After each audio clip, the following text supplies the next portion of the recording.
investing in property makes sense, investing in the right property takes knowledge. Welcome to the Rewarding Property Decisions podcast. I'm Jarrod McCabe, Director of Wakeland Property Advisory. Join me for expert insights into the fundamentals, trends and opportunities to help you create long-term wealth through smart property decisions. Hi everyone, and welcome to episode 31 of the Rewarding Property Decisions podcast. So it's only, it was less than 12 months ago that I did a podcast on assessing the value of a property in a rising market. Now at the time, Melbourne's property market was entering the spring period and was certainly undergoing some fairly frenzied demand and surging prices. Now that came off the back of some fairly lengthy lockdowns that we'd been experiencing as a result of COVID through the mid part of 2021. And that was certainly influencing buyers' state of mind and certainly their fear of missing out. There'd been extended periods where there'd been an inability to inspect properties in order to purchase, and therefore that FOMO was really in full flight at that point in time. At that stage, the ABS figures were showing that nationally the residential property prices had reached their strongest annual growth on record. That was for 2021, which was rising at 23.7%. And in Melbourne, it was at 20%, which was the largest annual rise since June 2010. So the market was really has been kicking along for the last 2.5 years, and when prices had reached their new peak. The market now, though, has certainly moved into an adjustment phase, and we spoke about that during a recent podcast, and it's certainly now starting to level off. And we may even see, once we get into the spring market, when the supply levels really do start to lift again, and the demand isn't able to match this, that things will start to contract. We'll likely continue to see interest rate rises, which is certainly impacting on buyers' confidence levels and the number of buyers that are able to facilitate a transaction. But the wheels of the property market will still continue to move. We'll still see things continue to sell, and that'll move us towards eventually when the market starts to turn and prices go into their next growth phase. But in the meantime, this adjustment phase provides buyers with some really good opportunities. They're able to seek out value without that fear of missing out and really concentrate on the actual property that they're focusing on and where might be reasonable value, rather than really concerning themselves on what the competition might be up to. So what I wanted to look at today was some of the factors to consider when you're looking at buying in a cooling market, and that's what we're experiencing at the moment. So the first point that I wanted to discuss was understanding that the asset selection is still the absolute key to this process, and the fact that there's value to be had around shouldn't divert that. So understand first and foremost, what's the purpose of the acquisition? Are we looking at it for an investment? Are we looking at it for a home purchase? Or perhaps is it a lifestyle decision? So buying a holiday home or a town base, that type of thing. So then step back and say, well, looking at the property, is this property going to meet the brief that we've been looking for? So for instance, if you were looking at something that you had the opportunity to add value to, is that still going to be the case with this? Or is it, this one looks really good value and it's renovated, but it's good value? No, the reason that we've purchased this or we're looking to purchase is because we wanted a project to be able to do something ourselves. Or are you looking to upsize? This one looks good value. It's only 3 bedrooms. We're really hoping for 4, but no, the reason that we're moving is because we needed a bigger home and we need to upsize. So really focus on making sure that the property purchase is going to meet the brief. So location, are you absolutely in the school zone?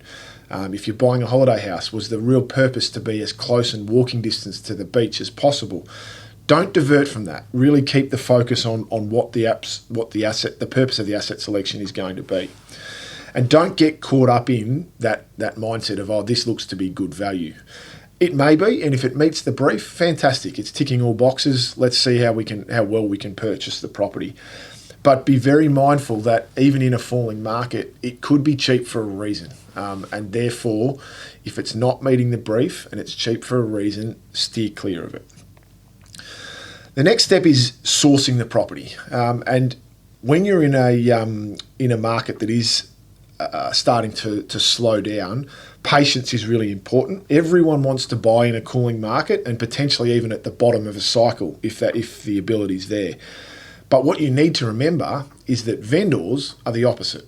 So they don't want to sell in the cooling market, and they certainly don't want to sell at the bottom of a cycle. So what we tend to find when the market turns is that discretionary vendors will step back and they'll hold off. So the level of choice from a buyer's perspective quite often drops off. That's not just overall supply, that's quality of supply as well. So it comes back to patience being really key to what you're doing.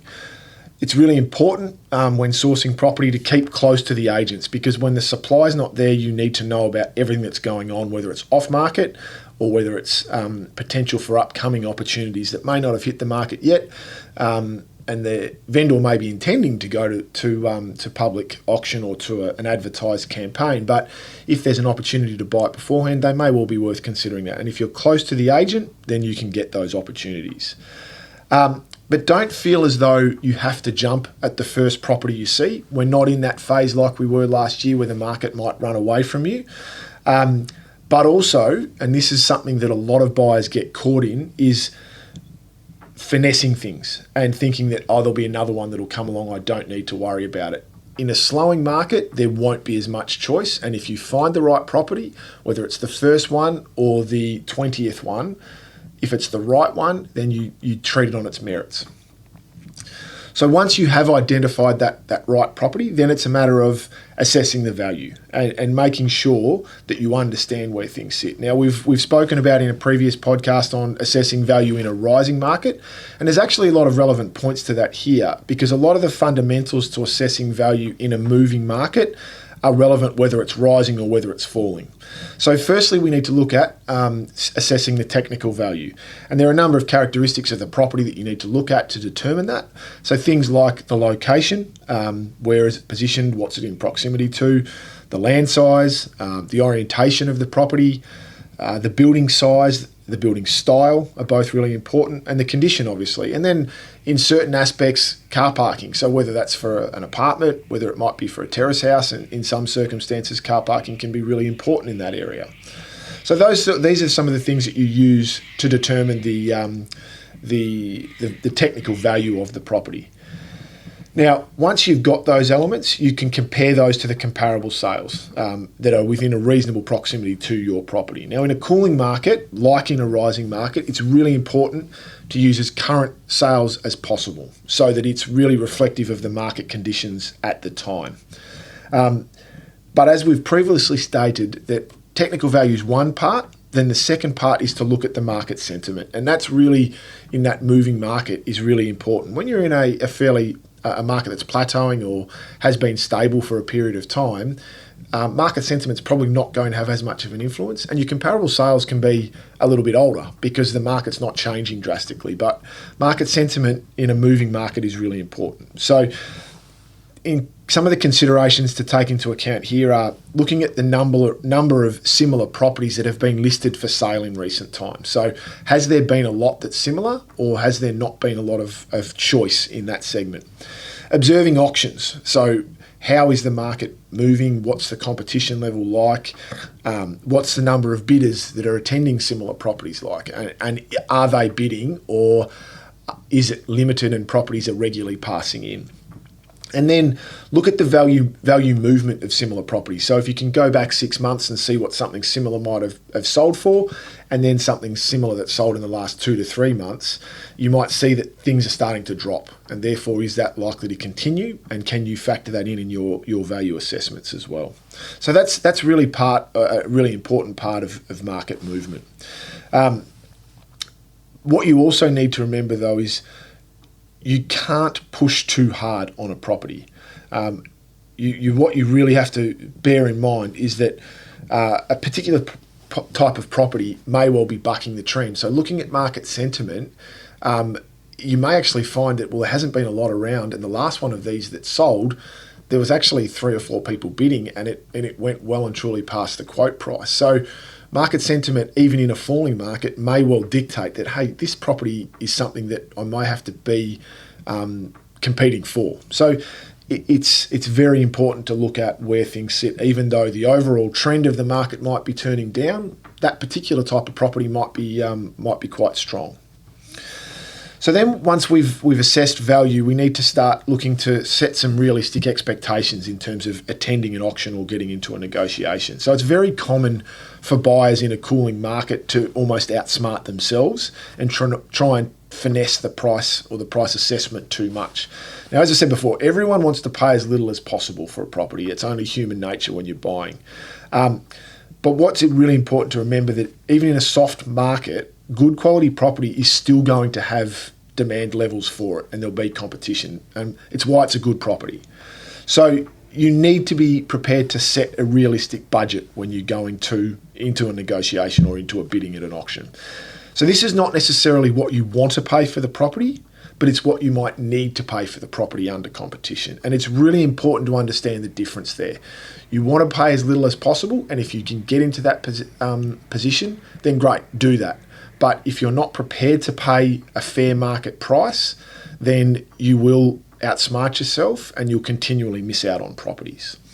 Okay, so let's look at when we're buying at auction. In a cooling market, it's really important to understand the rules of an auction. And there are a number of elements that you really need to take note of. The first one is that the auctioneer determines whether or not they will accept the bid. And I see this quite regularly when bidding at auction, that buyers think that an auctioneer has to take their bid. They don't. They do not have to accept your bid. So if, for instance, they feel as though the increment is too small, they can say, sorry, sir, or sorry, ma'am, I'm not prepared to take that bid. I'm working in $10,000 increments at the moment, or I'm in $25,000 increments at the moment. They don't have to. They also may look at it and say, well, this person has been disruptive. They are not making it fair on other bidders, and so they're not going to consider it. They may think that that person's not a genuine bidder too, and they may well be doing something from a disruptive nature. So bear in mind, they do not have to accept your bid.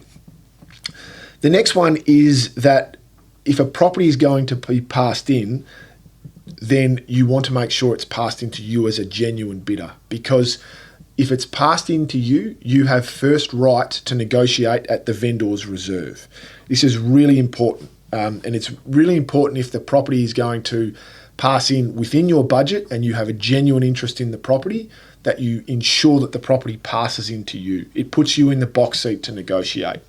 Now, bearing in mind that legally, if you as a buyer have a property passed into you and you reject the vendor's reserve price, then the agent legally is able to go and negotiate with others. Now, most of them will, in good faith, continue the negotiation back and forward, either until a successful result is achieved and you've purchased the property, or it gets to a point where the vendor is not prepared to concede anymore, you're not prepared to increase anymore, then there's a stalemate. The auctioneer agent will go and deal with other parties, and they have every right. But just bear in mind, if you get an agent or an auctioneer who's being a little bit difficult and they do say, well, you've rejected the vendor's reserve, I'm going elsewhere, they can do that. Most won't, but just bear in mind that they could. So it's important at the auction to, once things start and get underway, to understand the nuances of that auctioneer and look at how they're calling for bids, what they're asking for. So, for instance, a high vendor bid opening out compared to, say, the quote range can quite often indicate that there might be limited interest in the property. So, for instance, if a property is quoted at $1 to $1.1 million and the auctioneer's opening vendor bid is at the mid part or the upper part of that quote range, then what that would tell me is that there may only be one person or maybe no people interested in the property, and they're trying to start the bar at a higher level so that there's a smaller gap to bridge between an eventual bidder and what their knowledge of the vendor's reserve price would be. So make that gap as small as possible, easier to get a sale put through. So let's start things from a little bit of a higher rate. So just something to be mindful of. Now, if you are able to secure if you are able to secure that pass-in and the property is passed into you, then there's a number of things to bear in mind and remember when you go into that negotiation, because it can be quite a daunting task. I mean, you're going up against or negotiating with an auctioneer who does this and most likely has been doing this for a long period of time. So the first thing is that they'll invite you inside the property. Now, the first thing to say is no thanks. I'm more than happy standing outside. What that does is it enables you to see who your competition is, watch as most of the people that are in attendance go into their neighbouring properties or hop in their cars and drive away. So you can then see whether or not there is actually any genuine competition. You need to really know your comparable sales. So, and particularly the ones that justify a lower figure. So it's important to know where value sits off those sales, but remember the ones that are at the lower end, because they're the ones you're going to use as your negotiation.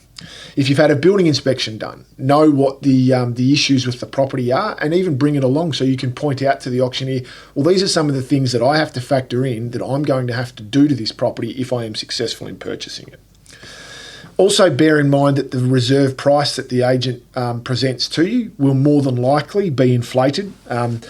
So you may try to get a knockdown figure before you start increasing yours, if you are prepared to do that. And also be prepared to walk away. It's a really strong position, but if you are going to say that, you do need to be prepared to do it. Don't just use it as words. And the other thing too is to be very careful not to be too greedy or too bloody minded when it comes to a negotiation. For the sake of $5,000-$10,000, if you've found the right property and you know it's going to be hard to replicate, then make sure you give yourself every chance to secure the property. And a lot of these elements that I've just listed there can be used in a private sale negotiation. The difficulty in trying to give advice and tactics around a private sale in this scenario is that they're all different and all agents will conduct them differently. So once you've got an understanding of the rules of engagement with that that agent, then you can determine how you approach that private sale negotiation. Okay, so for today's case study, I'm looking at a property that I purchased a number of years ago. It was in a cooling market at the time, not in the current one, but it was in a cooling market.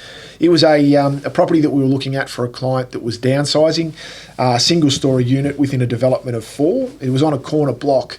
And the reason it was so well regarded for that purpose is that being on a corner, it didn't have any common property. All 4 units had their own street frontage.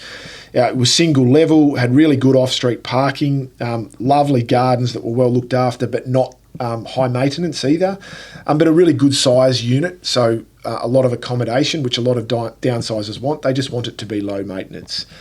And it was in a fantastic pocket of East Melbourne, very close to Central Park. Now, we did our value assessment on that.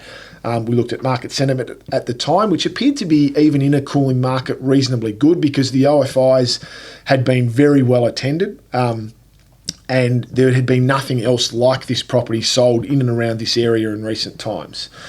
So we prepared ourselves. We had what we considered to be a healthy limit without being silly, but we were certainly in excess of the quoted range on that property. Now, on the morning of the auction, I came around the corner to where the auction would be conducted, and there would comfortably have been a crowd of over 100 people at the time, and then by the time the auction actually started, it would have been pushing 150. So a really, really well-attended auction.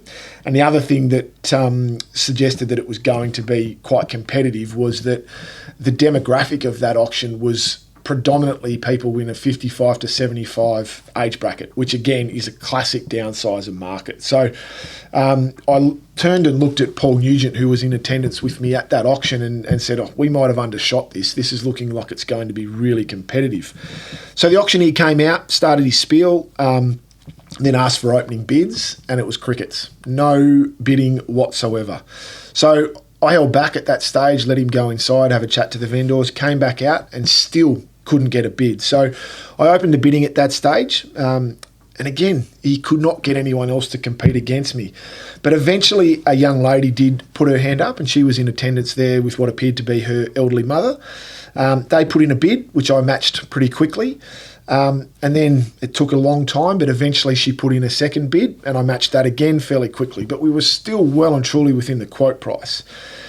So as much as the auctioneer from there tried to get a further bid from that lady and from others in the crowd, which it clearly looked as though he expected to bid, nothing happened. So eventually they did pass the property into us. Now, I had to do my best with Paul to not smile, because this was a very surprising result, and we were feeling as though we were in the box seat. The reserve price that they came back to us with was well and truly within our limit that we'd come to the auction with, but it was still in excess of the quoted price. So we pushed really hard because we felt as though we were in that position. The attendees at the auction all disappeared very quickly, and we were able to pick that property up at an extremely good price. And particularly with what the market's done in recent times, it was very good value. So I guess the moral of that is, you need to be prepared to pay a good price. You need to do your assessments on value. But once the opportunity presents itself, then you really are there to take advantage of that and go in hard. So that's about it for today's episode of episode 31 of the Rewarding Property Decisions podcast. Feel free, as always, to share it as widely with friends and family and colleagues as you possibly can. And if you would like further information on how to make rewarding property decisions, please visit our website, wakeland.com.au, and we wish you all the best with your property decisions.